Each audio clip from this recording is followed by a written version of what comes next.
start my session, a few things are important to understand. One is that retirement planning is among the most complex aspects of the entire area of investing and financial planning. It's much easier to plan if you have 20-30 years ahead of you, which is what happens to youngsters or even those who are in 35-40 or so. They have considerable number of years ahead. Once you have retired, the options are limited, one. And secondly, one of the most important things is that all calculations hinge on you or anybody else making an assumption for which there is no answer, which is how long are you expected to live. We just don't know how long we are expected to live and what kind of calculations that we need to do for future. When you're at 30-40 years old, we know we hope to live at least another 30-40 years, which is the average, but when you're 60, that calculation is very, very hard to do. The situation just before retirement would be something like this. Household expenses are going down, children in jobs, even home loan should be obviously being paid off, and the only liability would be if you have unfortunately, any dependents at that kind of an age. Now, from this point onwards, virtually every single individual is different from another, because the money that you would have saved is of different. The money that you would have invested would all be different from one another. All 25-year-olds are at the same position. All 60-year-olds are different from one another. They all have completely different kind of savings profile, income profile, wealth profile, and so on. And of course, by that time we have a lot of interests. The interests would also be different. Somebody would say that I want to take up this hobby or travel or something. So there, in that sense, also everybody would be different from one another. This is the second point that makes retirement planning extremely complex. One is calculating the longevity and then making changes according to each individual profile. So there is no one simple answer. So my presentation would try to give you some answers, but with all humility, I must admit that this may not be an answer to all of you or the largest number of people in this room or those who are listening to me. This is some sort of a guideline. If you have any specific questions about your own case, please do ask, or you can email us later. Most financial planners will tell you that before you retire, you should have saved a substantial part of your income. Rule of thumb is that save at least 25% of your income throughout the year and invest usually in a combination of fixed income and equity mutual funds. I've kept it very, very simple. People have their investments spread across many different kinds of products. Many people buy national savings certificates. Many people have a lot of money in employee provident fund or in bonds and debt equity schemes and so on. So roughly, if we have this would be a very prudent kind of an investment if somebody has done something like this, and the wealth would grow very nicely at a compounded rate of 10%, which is an average, and I've taken a very conservative figure of, let's say, 12% return on equity mutual funds if somebody has done that, and if 60% of your money is invested in that, your wealth of that part, that's the first part, would have grown at 7.2%, and then 7% return on fixed income. Once again, very, very simplified kind of a picture, but it would have grown nicely at 10% compounded. Not many people are able to grow wealth at 10% compounded post-tax because they underestimate the first part. They're either scared or unsure of investing in equity mutual funds, so they have kept a lot of money in bank deposits. And today, a lot of people are earning money, even in the pensions they're earning quite a bit of money, and most of them are taxable. Bank interest is almost fully taxable except 15,000 rupees, so your post-tax return is going to be low. But if this is what you would have done, let's say even at 26% invested at 10%, from 46 to 60, if somebody towards the last stage of his life also has wised up to this kind of an asset allocation, would nicely retire at 1 crore if no other savings are also taken into account. But moment you retire, there are a whole lot of issues that crop up which are very, very peculiar. Number one, where to put this money? If you have 1 crore, where to put this money? 1.5, whatever you whatever you calculate is your expected corpus. What is the expected return from this corpus? Because your income, if you do not have a pension, a government pension or a corporate pension or whatever, your retirement expenses are supposed to at least partly come out of the income from the savings that you have accumulated and the money that you would invest now in the post-retirement phase. Many of them do not take into account the tax implication, because if you do have a 1 crore corpus and a substantial amount of that is in fixed income, most likely a lot of that earnings is going to be taxable. So you are in a very, very high tax bracket. How long is this savings going to last? This is another issue to be dealt with at that stage. How much or when to withdraw from principal, if at all, if there is any need for this. When to withdraw from equity funds, if you have invested in equity funds, for instance. And eventually, very, very important, what kind of post-retirement income and support that you need or that you have access to.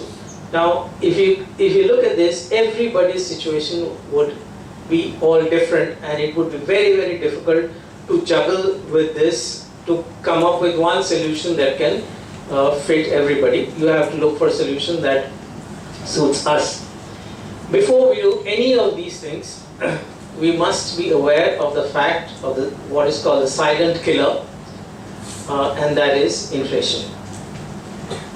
How long our corpus is going to last is a combination of two things. Of course, where you're investing, and also what kind of a product that you've invested in which could or could not beat inflation.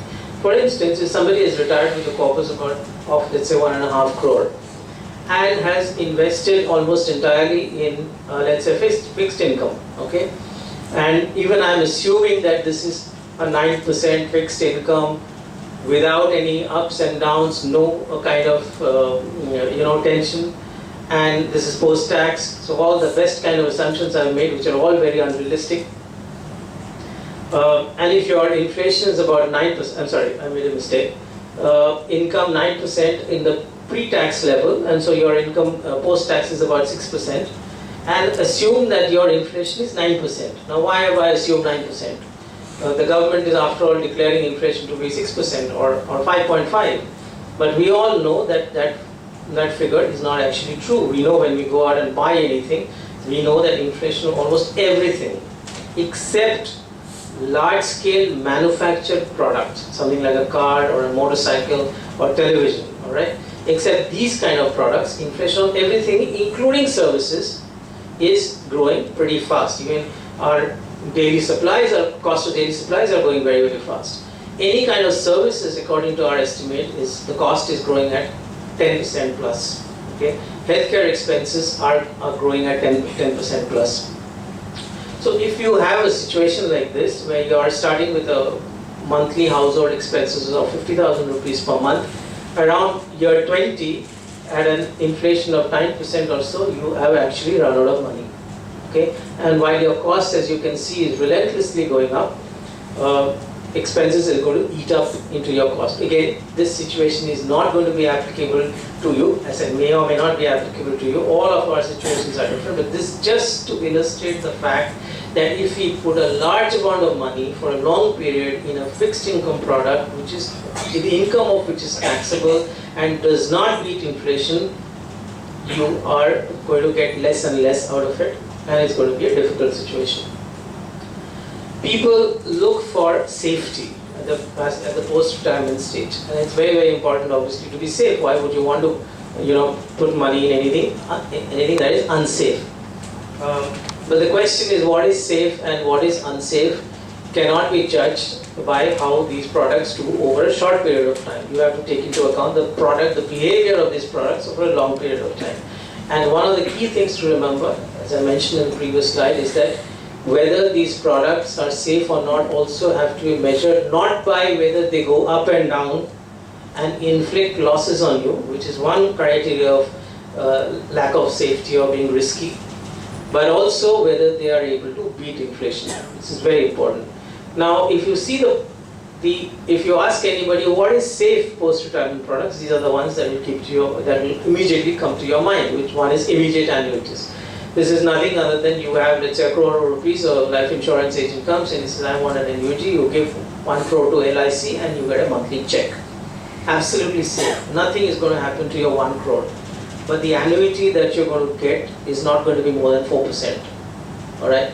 It's a horrible return that you're going to get. At 4%, if you're in a taxable bracket, would be taxable. So if it's a substantial amount and you get into the tax bracket, 4% even gets reduced by the tax amount. So while it's very safe, and LIC does position these as products meant for retirees, I would say, look, once again, it's safe, you get so little and the money erodes over a period of time. By the time it's 20 years later, that 1 crore would virtually have no value at all, maybe a few lakh of rupees. Senior Citizen Savings Schemes, MIP scheme. Now, what is MIP? This is a monthly income plan which mutual funds companies sell you. Well, they are not usually not monthly income, but that's the way they are labeled. They put part of the money in equities and partly in debt. And the average returns are not significantly high, which I'll explain this to you later. Now, immediate annuities, as I said, it starts immediately. Annuity rates vary between 3 to 6% per annum. They are fully taxed. So if you are in a tax bracket of 10%, you get 5.38%. I've taken the best example, which is at 6%. If you're in a 20% tax bracket, you get only 4.76%. If you're in a 30% tax bracket, you get 4.15%. This is a horrible, it's far better to put the money in the bank and earn interest. But we look for safety and we feel that LIC is guaranteeing something to us. I get a check every month and so on. By the way, those who are in government service now and are part of the national pension scheme, pension system would be compulsorily be buying annuity at 60, and unless it is exempt from tax, they also would be facing the same situation. And they'll be forced to buy, that's the law now. NPS, 40% has to be bought, annuity has to be bought. Senior Citizen Savings Scheme can invest only up to 15 lakhs. There are limitations to every scheme. If you start with 1 crore of rupees, you can't put 1 crore of rupees in this. You can only invest up to 15 lakhs. Pays 9.3% quarterly right now. Maturity of 5 years can be extended for 3 years, taxed, and therefore the effective taxation rate is something like this. If you assume 9% to be the inflation rate, it does not beat inflation even for those who are the 10% tax bracket.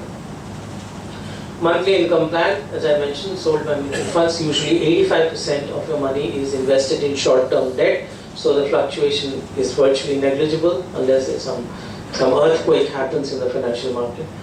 And 15% in stocks. They try to give you, a little bit of this and a little bit of that. Usually in the financial world, trying to combine products like this does not give you the best of solutions. If you want to buy equity mutual funds, buy 15% separately, buy equity mutual funds. If you think 15% is what my exposure should be, buy it separately. Don't go through this route of, mixed ready tea, as I call it. Put the tea and sugar separately and mix it yourself. You will be far better off. It is taxed, capital gains. There is an indexation benefit, which means for the long term it's a little less. But the returns we have calculated. In the worst case scenario, the return has been 5% over a 3-year period, and in the best case scenario, the return has been 12%. Now, this is not what you had bargained for as safe products. When you say safe, your first instinct is that the capital should not fluctuate, and the return that you are getting from that is not supposed to fluctuate. Well, here the return which comes in the form of capital gains and not as a matter of regular monthly check, which is what retirees would be most comfortable with, fluctuates quite significantly, as you can see. For instance, if you have invested in an MIP at a time the stock market is high and the bond market is also expensive, which means your subsequent returns are going to be low because stocks will not go up and bond prices may fall. So those are the situations where you will end up with 5% kind of a return. In a sense, you are buying a product thinking it's safe, but you're taking a risk. The risk comes from both the sides. from the stock side as well as from the bond side. Because your money is ultimately invested in stocks, your money is ultimately invested in bonds. You're 85% in bonds, but the bonds go up and down, all right? And the mutual funds have bond bought at X price and sold at Y price. They make it a loss in that part of the portfolio. So what you try to avoid, you have not actually avoided by MIP. I don't know who really can benefit out of this. Now, before we know where to put our money, we just need to very clearly understand what is the expected return. Life can obviously become difficult if the expectations are not met, but we need to have clear idea of, as they say in case of cars, kitna deti hai. Now, what is the mileage of my investment? We just need to have at least some sense of that based on historical returns.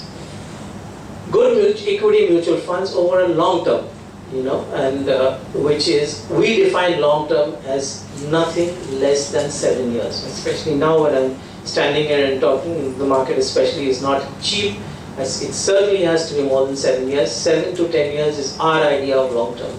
If you cannot invest in a product by which you can't wait for 7 to 10 years, for whatever reasons you need the money before that, please do not invest in equity mutual funds. No matter what age you are, it does not matter. Even if you're at 25 or 60 or 70, it does not matter.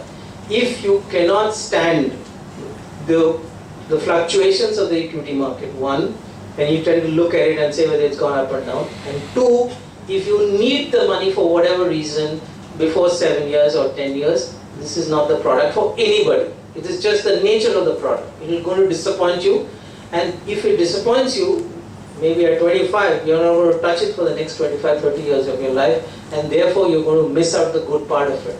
So please do not ever, and pass on this advice to anybody, people who cannot stand fluctuations in the capital value and cannot wait for 7 to 10 years should not ever invest in equity mutual funds. If they can stand this, then this 12% most likely will turn out to be conservative. I can give you an example of one of the mutual funds. I don't want to name them, this is not a place where we recommend. In 1995, if you had invested in this particular fund, and there are many of these, there are at least 5-10 different schemes of that time. Equity mutual funds were new in 1995, so there are not too many, but many of that era which have survived. If you had invested in 95, right now, over the next 20 years, it would have given you a compounded annual gain of 22%. And that is, remember, after tax. Equity mutual funds more than 1 year held, if there are capital gains, you don't pay any tax. Okay? So 7 to 10 years, 12%, I'm being conservative, if chosen correctly. I'll come to that part a little later. I'll give you some ideas of how to choose. Bank FD, which is preferred by almost everybody. 15 to 18 lakh crores in lying in all banks put together. It's the most preferred, because it's easiest. Because if the money first come into the bank, either a salary check or a pension check, and it doesn't leave. So a lot of time it's lying in the savings account, and then we wake up and we push it into FD, and then we stop at that. We feel the money is safe. Money is safe in banks, most certainly, but the returns are not going to be good. Senior citizens, I've already mentioned this before. Tax-free bonds, 7 to 7 point. This is a particular category that I'd like to draw attention to anybody who is in the tax-free bracket. Taxable bracket that's at 30% plus.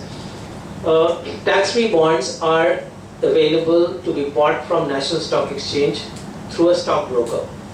These are issued by government organizations like the National Highway Authority of India. They fluctuate like everything else, right? They usually need to be held for 15-20 years. When they got issued about 2-3 years ago, they came in two maturities, 15 years and 20 years. Their current yield is between 7 and 7.25%. For those who have taxable income, this is a very good alternative to look at, because if you gross it up, it's almost like 10% return you're getting on a pre-tax basis. Short-term debts, 8 to 9% tax is another option that you might like to look at, but please do hold it for definitely more than 3 years. Below 3 years, your gains are going to be fully taxed from last budget onwards. Corporate FD is a very interesting category, and we need to be very, very careful about this, because a lot of money is lost in people's greed to get another 2 to 3% extra out of companies which are offering fixed deposits, whether it's a Helios Matheson, whether it's a Yash Birla company, and so on. And then corporate bonds, of course, issued a lot of them issued by finance companies. Let's say Shriram Transport, they would issue corporate bond, where the capital gains is taxed and the returns are a little higher. Sometimes the yield is around, last year, that is in 2013, the yields were quite good. Yields have come down right now. Now, my suggestion is to take a little bit of risk, because unfortunately in the financial field, it's very binary. If you want higher returns, you have to take a little bit of risk. If you want complete safety, then your returns are going to be low. There's just no way one can combine safety with higher returns. It is just not possible. There's something fundamentally wrong if somebody's promised you this, or if you're expecting this. Post-retirement, Indians are people around the world are living much longer. So it's almost an entire period of earning and saving. If you start a career at 25 and you retire at 60, that's 35 years. And people retire at 60 and live for another 25 years, that's still 85. So it's almost like one whole career, minus 10 years or so.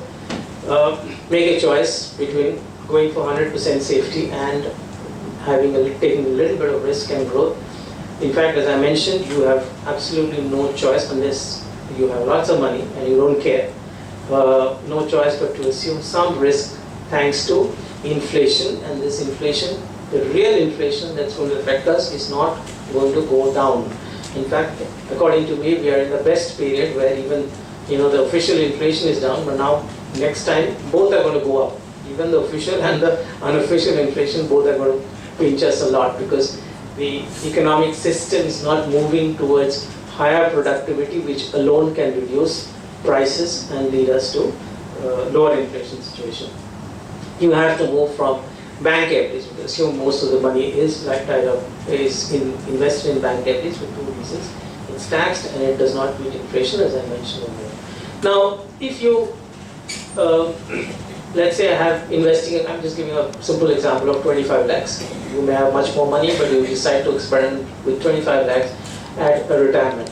Scenario 1, only in bank FD with the majority of people. Scenario 2, where you earn an extra 2% by tweaking the way where you invest to a mix of different assets. And I'm leaving you with a very, very simple example. Fortunately, the good things in financial life are rather simple. You try to go for complicated stuff, you will end up in soup. I suggest create a two-part portfolio. Keep as much as 60% in fixed income. Use this income to support all your expenses, right? Keep it in a place where you get a regular check. Fixed income, a lot of people say, mutual fund agents or distributors will come and say debt funds are very safe and that's fixed income, but they don't give you a check on this. You're in a very, very good period and you're constantly, and the fund is constantly making money. Keep it in a place where you actually get a check. My preference would be, as I said, a tax-free bond or a bank FD, if you like. Use the rest of the money, which is around 40%, for growth. This is going to take care of, as I said, 7 to 10 years from now when you need more money, and use this to beat inflation. Withdraw. If you at all need to withdraw from the fixed part. Why? Because you definitely need to give that one on a 15-year basis. Let's say a compounded at 18%, 19%, which is going to be a humongous part of your wealth later if you need it. Time your withdrawal from the growth part, which is a little complicated, but if there are any questions, I'll leave you with my ideas on that.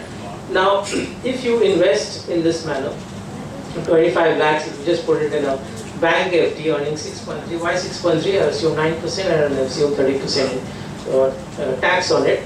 would be around, as I said, 85 lakhs. But if you put 2% extra, if your yield is, it makes a humongous difference. From 85 lakhs, it goes up to 1.23 crore just by tweaking that, by making a 60-40 portfolio, keeping a little bit of the money in your equity mutual fund. Once again, my assumption is conservative. It is a 12% post-tax assumption for the equity mutual fund part of the portfolio, which any good fund is likely to give you in future. So how did I arrive at this? 40% is going to give you 4.8, and 60%, 40% of the 12%, which is the equity part, is going to give you 4.8, and 60%, which is a 7 point roughly, is give you 4.2, that's about 9% or so. And you will definitely keep up with inflation, assuming all its very simplistic assumptions. We don't know what actual inflation is likely to be, but 9% on an average is something that we have noticed that India has sort of recorded in the past. What to do with a fixed income part? I mentioned bank FDs, but there are lots of other options as well. One is bonds traded on National Stock Exchange, worth only in a situation where interest rates are high. Now this is a crucial thing. If you invest in either debt mutual funds or any other kinds of bonds, any other kinds of fixed income products which are market linked, which means they go up and down with the market. Remember, your bond funds also invest in products which go up and down with the market. You don't know unless you look at the NAV, which fluctuates. The best time to buy either bonds or debt schemes is when bond yields are 8.5% and above. At that time, you cannot usually lose money if you buy in a AA plus rated bonds or buy in any good debt mutual fund schemes. And this is a situation just about 2-3 years ago when yields, in fact in August 2013, the yields have touched even 9%. This is a safe period of buying a product which fluctuates, but this fluctuation is going to benefit you. This fluctuation is not going to go against you, because from that point onwards, yields will go down and the value of your bonds will go up. So keep an eye. Anybody who wants to be safe and make a little higher yield, keep an eye on the bond yield. It's all available very easily in Money Control, in any other places. Even if you look at Economic Times, or you just Google what is the current bond yield, you get that figure from somewhere or the other. This is updated regularly. So this is a fairly safe time to invest in bonds every other period. It's not that it's unsafe, but yeah, there are likely to be short-term losses. Tax-free bond, if you are in 30% tax bracket, as I mentioned, traded in NSE, which is an excellent product. Corporate FDs, from time to, this is a judgment call, and it's not easy.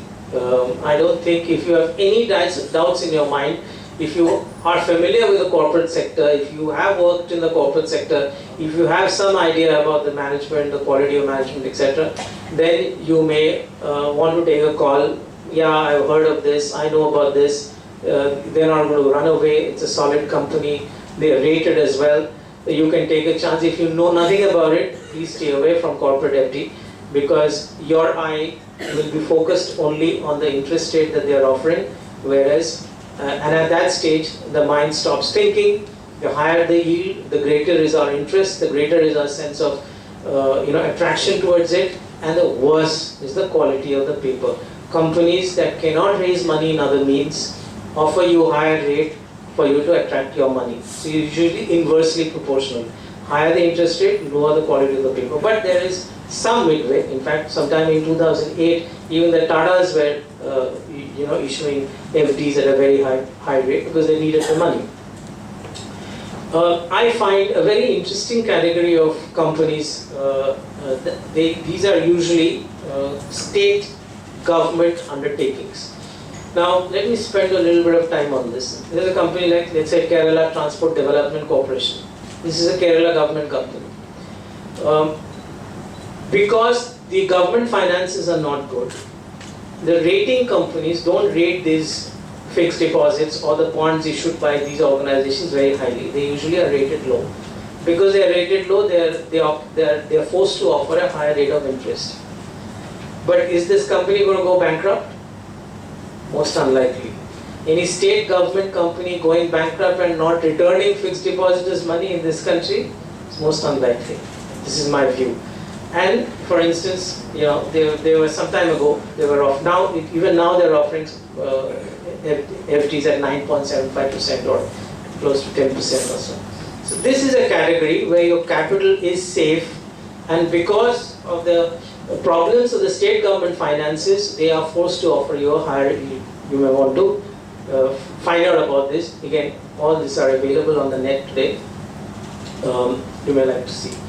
If you do pick up any of these products, you may like to allocate them in these ratios. And if you are in the 10% tax bracket, you may want to put, let's say, 60% in bank FD, 15% in corporate FD, another 15% in bonds and short-term debt, or in any proportion that you choose. There's nothing scientific, hard and fast about any of this. It's just a random 60%, and then the rest of it, you may choose to do it slightly differently, but do keep a little more of the money in bank FD because you need a check every month, and your money capital has to be completely safe. If you're able to do that, if you're in a 10% tax bracket, then your effective rate of return is 8.34%, which is not bad, which is slightly lower than our assumed inflation rate of around 9% or so. If you are in a 20% tax bracket, then your proportion has changed a little bit. I've gone to tax-free bonds a little more. Once again, you're going to get a check every quarter, and from a government organization, there's nothing to worry about it. And because you have to pay taxes, you rather would put more money in a safe product, which gives you a little higher yield. Your effective rate from this portfolio is about 7.58%. If you are in a 30% tax bracket, I've tweaked that a little bit. This is your effective rate of return on the 60% part of your portfolio. Remember, this is not the equity part, which is another 40. That's separate. As I mentioned, 40% of your could be in your equity investment, and choose 3 to 4 funds that have done well over the last 7 to 10 years. This is not difficult to do at all. Go to a website called valueresearchonline.com or go to a website called moneycontrol.com. You can choose the period, choose a period of 10 years, and see which are the funds that have done well. Are they continued? Will they continue to do as well in future? Yes and no. There's a more stronger case for yes and a weaker case for no. Let me explain. In India, fund companies there are some companies which are selling. They sell to another one company and get out and leave aside those cases. But by and large, fund managers are remaining with the fund companies for years together. There's somebody like Prashant Jain of HDFC. He's been there for last more than a decade. Similarly, somebody called Shankar Narayan has been with ICICI for that much time. Same with DSP Prudential. Our assumption is that there is some process that these companies are adopting by which the performance is good. And this process is directly attributable to people who are running this fund. Funds are run by a small set of people. There are large, gigantic companies with bureaucracy. There's a small set of people. The thinking is getting reflected in the performance. There's a very close connection between the quality of the thinking and the performance, especially as reflected over the long-term performance. So my assumption is that the long-term performance of these funds will continue to be as good or somewhat as good as in the past. Don't expect anything dramatically better, because funds have their own limitations, which I'm not going to get into over here. There are costs, and there are limitations of they're forced to buy large cap companies where the returns are not that outstanding. But even then, the past returns are likely to be replicated in future. The other reason is that most of them are heavily regulated, and these are good organizations who follow the rule of law. They're not the cowboy types of Wall Street. I know them personally. and they do not indulge in anything which will compromise the safety and the quality of your investments. They're quite conscientious and good people. So if you take into account all of these factors put together, it's likely that the performance will continue. Please do not invest ever in new funds. NFOs are not worth it, because ultimately your money is going to be invested in the same set of stocks which these funds are invested in, and you don't know the quality of new fund managers that have come to the market. Once again, we have assumed 12% return because it's a conservative figure given that valuations are not low as of today. Give the funds 7 to 10 years of to perform. A huge question mark in all of these serious things is a matter of post-retirement support. A lot of Indians do have the privilege of being supported by the children, and especially for big expenses like hospitalization and so on. So all that I mentioned so far is applicable to people who look for complete independence and trouble-free retirement, and are not necessarily counting on the money or the support that they'll get from the children, which is of course a bonus, and you all will have to decide upon your own individual case of where you stand and what kind of support that you are able to draw upon and what risks you can take. To summarize, find out first whether you are in the taxable income bracket or not. This is a very, very important thing, because you don't want to invest in products of the returns of which are taxable and reduce your earnings completely. Those in 20% plus tax bracket must look for high returns and create a two-part portfolio, as I mentioned. First with a set of fixed income products, and second with equity mutual funds. This is an interesting product called reverse mortgage, which is not yet very popular, but it is likely to be popular in future. We don't know, someday the government may give some tax breaks and suddenly this starts getting popular, so it's good to know. In any case, longevity is increasing. 10 years from now, many people, or maybe certainly 20 years from now, many youngsters today would be asset rich and cash poor, given how expensive real estate has become. We did a simple calculation of around 15 families which are featured in ET Wealth. They are all young couples with a kid. And they gave how much of money they're earning and how much they're saving and where it's invested. And we noticed, after a few issues, we noticed that almost a large chunk of the money is going to EMI in paying for property. And we did an average of these 15 families. It seemed to me that 85% of their monthly surplus is going to pay into EMIs, which means they have no money left to create wealth through either stocks or equity mutual funds. All of these people will land up in a situation where they have an asset which has grown over the years. Real estate does grow a little bit, maybe more than bank deposit rate, but they will not have too much of liquid assets, because all their money or savings are going into paying for the EMI.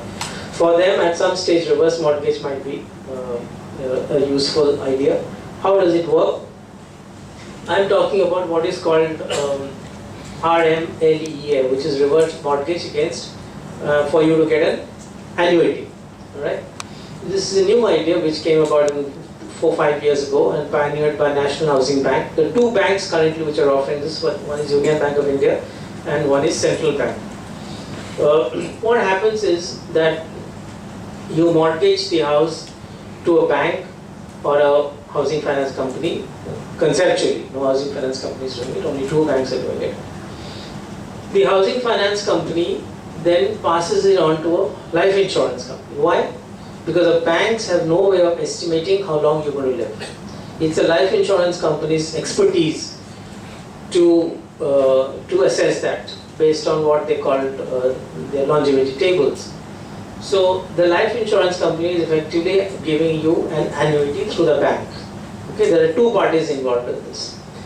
So your property has been converted into an annuitized income for you through the life insurance company. So in a straight annuity, you give a crore of rupees to LIC and they give you an annuity. Here you are giving an asset to the bank is giving to LIC and you are getting an annuity. It's roughly like this. But this product is not yet popular, so it's not very attractive as of today. Sorry. These are the two options that are. You have to first decide whether you want to go for a reverse mortgage by which you give up on the asset after you die or after your spouse dies, or you want the asset back for your legal heirs. Option 1 is no return of purchase price, which means that it doesn't matter to you.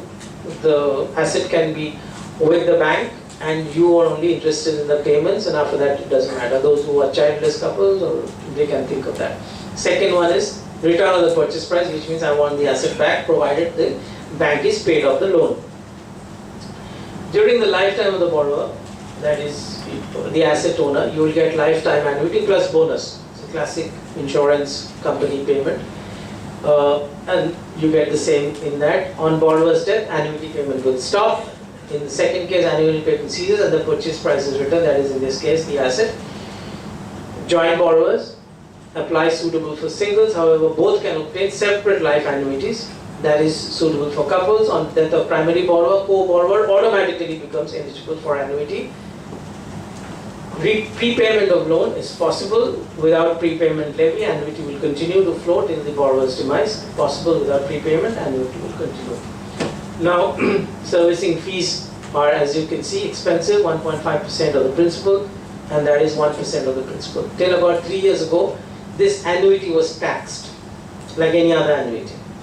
Then the government came up with the rule saying that, okay, reverse mortgage annuity will not be taxed. It's some saving grace out of this.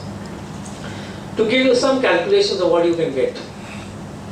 Let's say you are age 60, it all depends on how old you are, because everything depends on life insurance company's assessment how long you're going to live.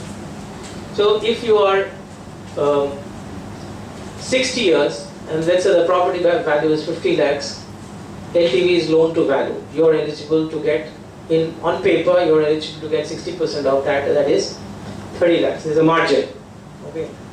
So your annuity is out of that 30 lakhs, not out of that entire 50. In option 1, where you do not want the property back, you're going to get 17,295 rupees per month, tax free, as I mentioned. Annuity from RMADA is now non-taxable. In option 2, because you want the property back, the money that you get is much less, it's only about 10,000 rupees or so.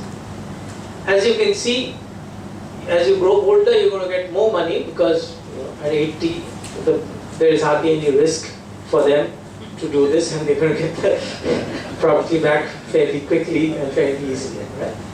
So this is the picture. In addition to above payments, bonus payable in certain circumstances, the usual clauses of the insurance company. Now, to verbalize once again, 50 lakhs house value, loan is 30 lakhs. In option 1, you give up the property. In option, you get back the property less the value of the loan. 30 lakhs is given to the insurer, they pay you an annuity. Over 25 years, option 1 will fetch you 51 lakhs and option 2 only 32 lakhs. Okay. After 25 years, 30 lakh loan will be 3.25 crore at 10% interest. And the property value may be 3.42 crore, depends on what the appreciation is. In option 1, the bank will sell the property at 3.42 crore, deduct the money that is, the borrowings that has accumulated 3.25 crore and pay 19 lakhs to the nominees. In option 2, the bank will sell the property at 3.42 crore, get 30 lakhs from the insurer and pay 49 lakhs to the nominees. This is roughly the picture in both the cases. If the property does not appreciate, bank takes a hit. But, which is why they're giving you only 60% of this. So they're covering themselves pretty well. Now the interesting part is that in option 1, if you die, say after a year, you got 2 lakhs, bank will sell property at 50 lakhs, adjust the loan and won't pay anything to anybody. Insurance company pockets the 48 lakhs. This is a call they have taken on how long you're going to live. Okay? Because they promised you annuity for a lifetime. That's why they will, in some cases people will die early, they will get the money early, in some cases they might live for 100 years and then have to keep paying. So this is how the life insurance works overall. Thank you very much for listening to me. If you have any questions, we're very happy to answer. More questions? Capital protection scheme. Capital protection fund is exactly like a monthly income. Another misnomer, your capital is not protected. Because it's the same 85-15, it fluctuates from time to time. If you're in a sweet spot, you get the benefit of both rising equity and rising bond market. If you're not in the sweet spot, you get an average of 6%, 7% or so. There is no guarantee from anybody. There is no protection of capital from anybody. Excuse me. I have one question. This is regarding this tax-free bond, 7 to 7.25%. Yes. Like there are two types of tax-free bonds. One is that like you have lock-in period of 10 years, 15 years, 20 years when you are taking at the 15 and 25. Yeah. That is during the issue stage. Yeah. Another is you can take it during from the secondary market. Yes. So what will be like, suppose if you take from the secondary market, Right. the tenure decreases or is it the increases? Is it the same? It is the same. The bond tenure, the guy who has bought it for 15 years has held it for 3 years and sold it to you. You can hold it for another 12 years, or you can sell it to another guy for after 2 years. So how do you say appreciation will be there in the market with this? Appreciation now is unlikely. The appreciation has already happened in the last 2 years when interest rates fell and bond prices went up. So when you take in the market, you get the annual interest. You will get 7.25% is the yield, because if you pay,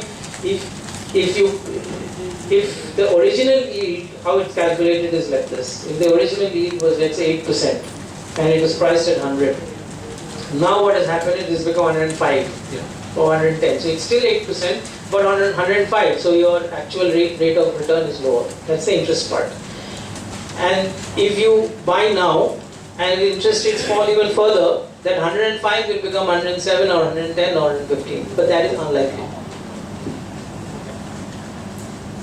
And madam, one question actually.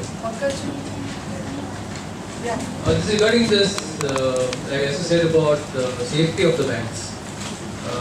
Government banks are safe in terms of investment in all types of investments. Whether private sector banks like this ICICI, Axis, SDFC, though they are big ticket banks, are they safe in this? Because of the 2008 HSBC, Goldman Sachs, and them under this, all these investment banks falling down. I think I made the point that the government of India has not allowed even Global Trust Bank to collapse after the Ketan Pirate scam. So a big bank, second largest bank like ICICI and others, you don't have to worry. And the reason I say this is that people were getting SMSs and running to withdraw money from the ATMs. As long as it's a large bank, you don't have to worry if it's a private bank in India. I don't know about foreign banks because those decisions will get taken abroad. And cooperative banks, I say you have to worry. And nationalized banks again is not a worry. Hello madam. Many government organizations and banks, they have their own employees credit societies. After retirement, will it be alright to keep some amount in their FDs? In their FDs? Credit society, employees credit society. You know, it all depends on who's managing it. If it is well managed, it's not. It is managed by the all working employees of the bank or government organization. See, they are ex-employees of the government organization, but they are all, they're not, it's not a government scheme, isn't it? So it all depends on the skills of the fund manager, that's all I can say. And you will be in the best position to know how safe that is or what the person does. So as he said, it will depend on your individual case, what you know about your organization. We have heard of some where there is mismanagement, but again you have the option to withdraw because you are so close to the ground, you will know exactly what is happening. So if you're confident, then I guess it is safe because you have personal knowledge. Hello, madam. in view of liquidity, emergency fund, if we how to compare if you put in MITs or in FDs? After 1 year, if we require the emergency fund. I think that's Debashis' question. I think it was very clear that I'm not a great fan of MIP because they move, your NAV changes. Your whole idea is for anything that you want to keep safe and for emergency purposes. The first criteria is that your capital has to be 100% safe, protected, and it should not fluctuate. Not just safe, it should not fluctuate because that will, induce worries. So you have to keep it only in one place, which is a good bank. There's no question about that. Thank you. My question is about the Ponzi scam. You were telling us something about the PSC in India Limited, I guess Pearls. Yeah. So I see that more than 6 million people have invested in PSC. And if you see the total accumulated amount is around 49 crore, right? 49,100 crore. Correct. Now, this being such a huge amount, I'm sure there are so many regulators who have been, monitoring such, schemes that have been running for more than 20 years, right? So, in fact, if you see all these court proceedings are also delayed for about 20 years. So, it seems like, the regulators haven't done much for their, for these Indian citizens who have been investing in these schemes. Is there anything that, someone who has invested in these schemes do from this point? Unfortunately, things like money circulation schemes, there's very little you can do. You have the Price Chits and Money Circulation Schemes Act, you have the Chit Fund Act. The problem is the acts are defective, and there is the Standing Committee of Parliament has just given a report in October where they are now talking about a new law to do something. Okay? And what happens in India is the regulators fight not to regulate. So RBI and SEBI were both fighting to say we don't want to have anything to do with money circulation schemes. Finally, the government forced SEBI and said you will regulate. Okay? So now SEBI has been regulating, and like I said, there's been a flurry of orders since October. I think the big one was first it started with Sahara. Yes, regulators are not doing a good enough job, and the courts are slow, but I keep saying that part of the problem is we the people. Okay? One is we are ready to invest money without asking. So I talked so much about Helios. Somebody came to me and said, I have money in Helios, wanted to talk to me outside, and half a dozen other equally dubious companies. I said, you should at least straighten your investments now. He said, I have nothing to straighten, I'll still talk to the broker. He walked away without hearing the second part of today's seminar. So if this is what we do, then you can't keep looking at somebody else to resolve your problem. And as I said in the beginning, advocacy is the most difficult part of what we do. If we get together and we make enough of a noise where, look at the Ponzi schemes. Every scheme has 5 politicians. Okay, I talk about QNet. You go to any barista and cafe coffee day, they are luring people with a scheme called QNet. The former finance minister's wife was a legal advisor. You name a scheme to me and I'll tell you which politician is attached. Do we do anything? So people do not want to come to seminars and hear, and they do not want to get together to fight. Most people will tell you for Helios and Matheson, I have 8 or 10 emails saying 300 people in Pune, 400 people in Bombay, 500 somewhere else are affected. Will they get together? No. I send them an invitation saying come and attend the seminar, at least we will not attend. तुम हमको हमारा पैसा लाके दो. No, it's not possible. Even though I run an NGO, it is not possible for me to do it because it's not possible to fight those legal battles. We have to be able to put enough pressure on government. In the rest of the world, pensioners and senior citizens are the well-off people. There's a large middle class and they dictate policy. In Germany, no chancellor can ignore what senior citizens say. In fact, the youngsters laugh and say the power is with senior citizens. In India, this is the time you can give back to society or get together for some advocacy. I'm sorry I'm going into a long lecture on what people should do, but ultimately we have to get together to fight because somebody else can't be fighting all our battles. Social media does that. I've got my money back from a lot of people. Twitter, Facebook, put it on, bash it on people. Fantastic. Find ways to fight, exactly. Companies are responsible. They are responsible. They give you something back. Or you the whole thing back. Writing letters and emails, zero, nothing. Yes, sir? Yeah, madam, there are recently some gold bond schemes and gold monetization schemes. How they were, how well you can invest the money in that one. Small business, you want to answer? No, well, I don't think there's much in it. One is the monetization scheme is going to, you have to give up your jewelry. You're going to get gold biscuits. Most people are not willing to do that. And also, you're going to get about 2.5 or 2.75%. Taxable. That is also taxable. So if you're in the tax bracket, that is. We'll wait and see how it works. I don't think it's very attractive as of now. Yeah, I'm coming to a little bit of risky things. You talk about risk and safe. So what about on stocks? Few of the percentage to invest in the stocks. Well, if you are interested in it, and if you take time out to figure out what works, then yes, it's not a bad thing. But you need to spend some time trying to understand. Unfortunately, our experience is that people get into it without studying. They rely on what they hear on television, what they read in the newspapers, what the brokers tell them, what they hear from the friends. That's the wrong way of investing in stocks. In fact, I would be surprised that at least 80 to 90% of the people that I meet or whose portfolios I've seen do not have blue chip stocks in them.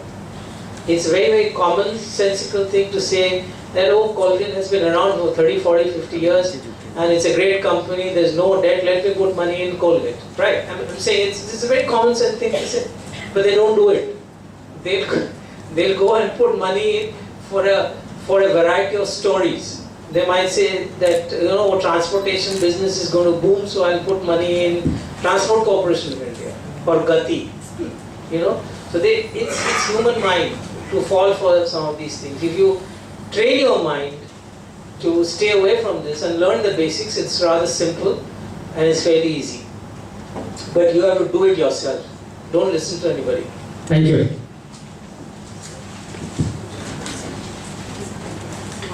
What about capital gains from real estate? What bonds, government bonds or capital gain bonds you would advise to save on tax? If you want to save on tax, Yeah. there are specific schemes, National Housing Bank scheme. There are specific products in which only you can invest to get tax saving. And they are very, very simple. They're fairly easy. We have to save within a year or within 2 years or within 6 months? I am not familiar exactly. How much- Sir, what is the law? Actually, before you file it, it has to be kept in a special account. Otherwise, it's one. So How much interest will they give? 4%. 4%. Only 4%. It's a place to park your money for a while. That's about it. Okay, thank you. Sir, my question is about debentures. That's the last question. What type of investment is safe or unsafe, and how its return is taxable, capital gains is taxable, how is it to be mitigated? So they are mostly now bonds and they are mostly listed. That's the SEBI has gradually pushed companies to issue listed bonds, unlike earlier, which used to be non-convertible debentures, and there aren't many today which are listing their bonds. As I said, just 2 years ago, Shriram Transport was a company which is constantly raising money, which is a sound company. You have to look at rating. Don't go for the highest rating because that would be an excellent company, so yield would be low. Don't go for the lower type of rating. If you're getting looking at something like a AA or AA plus, and a company which is where the borrowings are less, debt equity ratio is less, those would be a good ones to buy. Yeah, this is Suresh. And actually, currently, annuities are not taxable. And if you see from senior citizens perspective, annuities should be tax free. So I just want to know your views whether government is working towards that, or maybe PFRD is coming forward. Are they thinking of making annuities tax free? Because as I understand, even in NPS model, it is annuities are taxable. So I just want to know your views on that. Ideally, for senior citizens at least, they should make annuities as a tax-free income rather than taxable. Yeah, we agree they should, but the government is not thinking at all along these lines. The only thing we read in the paper is the NPS is going to become tax-free on maturity. Let that happen. But one part of the NPS is still annuity, so they still need to change the law. There's no thinking at the moment on annuity. There is something I would like to say about the capital gain tax bonds. The limit is just 50 lakh rupees you can park in that, not full. And secondly, the capital gain tax computation is from 3 years after possession. Most of the advice given by financial advisors is after agreement. That is where the people get stuck up. So once you take possession, then only after 3 years you can resell. Otherwise, you attract short-term capital gain tax. It's very, very clear. Thank you. Okay, thanks a lot for coming and listening to us, and we close the session here. Thank you very much.